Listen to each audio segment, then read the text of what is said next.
হলো না হলো না হলো না, বিন্দু যাওয়া আর হলো না। এখানেই আমাকে ইতি টানতে হবে। তবে বলবো, যতটুকু চড়েছে, যতটুকু চড়াই করেছে, কয়েক জায়গায় অবশ্যই দুর্দান্ত চড়াই ছিল। কোথাও কিন্তু মনে হয়নি যে এই বাইকখানা কোনো রকম পাওয়ার লস এরকম ফিল আসছে। একবারও মনে হয়নি যে কোনো জায়গায় টানতে পারছে না গাড়ি, একদম যেন হেগে ফেলছে, এরকম একটাও সিন হয়নি। হোটেল অ্যাপেল স্টোন, বিন্দু যাবার পথে এই হোটেলটি পড়বে।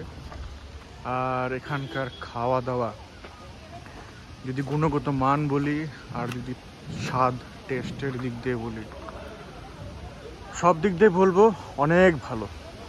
খিদা পেটে একটু বেশি ভালো লাগে, তবু আমি বলবো যে এই হোটেল অ্যাপেল স্টোন, এখানকার রান্নাবান্না, পরিষ্কার পরিচ্ছন্নতা আর গুণগত মান সব দিক দিয়ে খুব সুন্দর, খুব ভালো। এখানে ডিম ভাত খেলাম, 50 টাকা নিল। হয়তো আমাকে দেখতে লাগে নেপালি, সেই জন্য আমার থেকে হয়তো একটু কম নিয়েছে, বাট বেশিও হতে পারে। আমার থেকে 50 টাকা নিয়েছে। বাকি মাছ মাংস পাওয়া যায়, ভেজে পাওয়া যায়। তাই হোটেল অ্যাপেল স্টোন,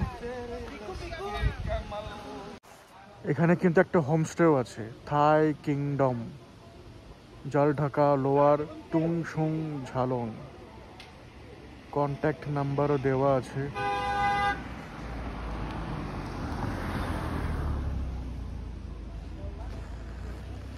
তো এই হচ্ছে, আমি নামছি এখন। নামার সময়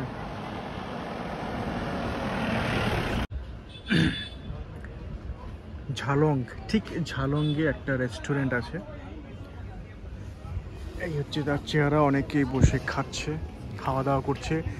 এর নিচে হচ্ছে পিকনিক হচ্ছে, আর এখানে এই বড় একখানা মুরগি বা মোরগ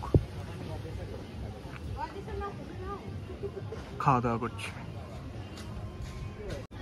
ঘরে ফেরার পালা, সময় হয়ে গেছে। তো ফেরার পথে একটু কফি খেয়ে সময়টা অতিবাহিত করছি।